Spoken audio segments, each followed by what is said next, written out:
My first film from Zimbabwe, Democrats, which was about the making of a new and democratic constitution for the country, was banned by former President Robert Mugabe and his censorship board.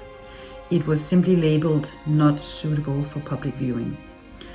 Some of the country's finest lawyers, who I had met in the filming of Democrats, suggested that we test and challenge that ban of our film in the Zimbabwean court system, because it seemed idiosyncratic that a film about the birth of a new democracy, entitling its population to freedom of speech, was then banned by the dictator's censorship board.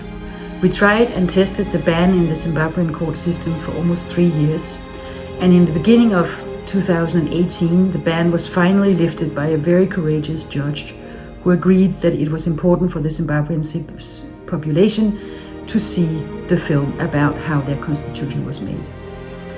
I had been banned from entering the country for several years, both because of the film but also due to the court case.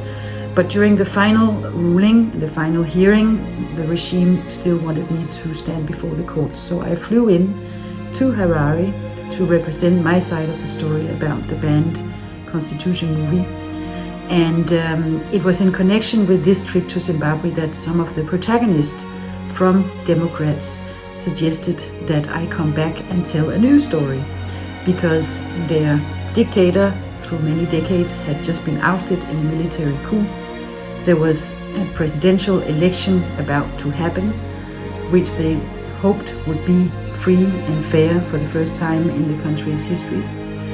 And they would like this process to be documented. Those who believe in change,